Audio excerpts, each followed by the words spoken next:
we have a look at this grief model, it's not only that we might be grieving for things we've lost, but there's also anticipatory grief of what may be lost. Because I think whenever there's a huge change like we've had, that change involves loss. So just looking at this in terms of a model, we've got the concept of shock, then denial, anger, bargaining, depression, acceptance, meaning, making meaning of it, and then rebuilding. We all knew that there was this coronavirus in the world. We saw absolutely staggering and devastating numbers of people who were infected, people who were dying. A lot of rumors going around. Would there be a lockdown? Wouldn't there be a lockdown? And a strong denial that how could you lock down our country?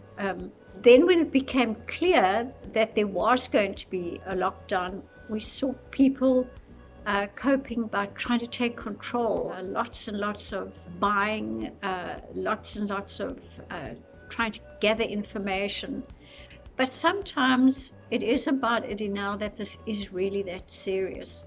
In terms of the stage of anger, again, a lot of the flouting of the rules, I think, is about anger. There's a lot of anger about what's seen as petty rules, the unavailability of cigarettes for people who are smokers and who would smoke during a time of stress. As people become more and more anxious about their financial future, there's also stages of depression, which maybe some people personally have had, but my sense is that is, if we look at where we are now is we've passed the halfway mark, but there's talk about will it be extended, won't it be extended. It may be that depression does come in not necessarily in terms of a clinical depression, but more of a sense of flatness, a sense of where's this going. But certainly what the stage of acceptance that's often seen as the end of a grief process. We accepted that there's a 21-day lockdown. We might have to accept that there's a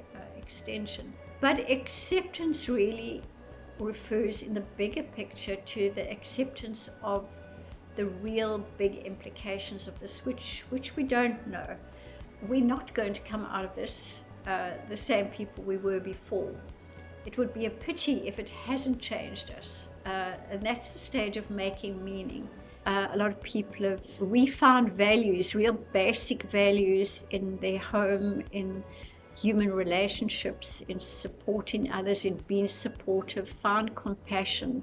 Part of what we will have to be doing once we know where we are is rebuilding, if not rebuilding ourselves and our society and so on. And so it becomes really important in the present to stay conscious of where you are, how you're feeling, how you're coping, and in the future, once things have settled down, not to forget the things that you might have learned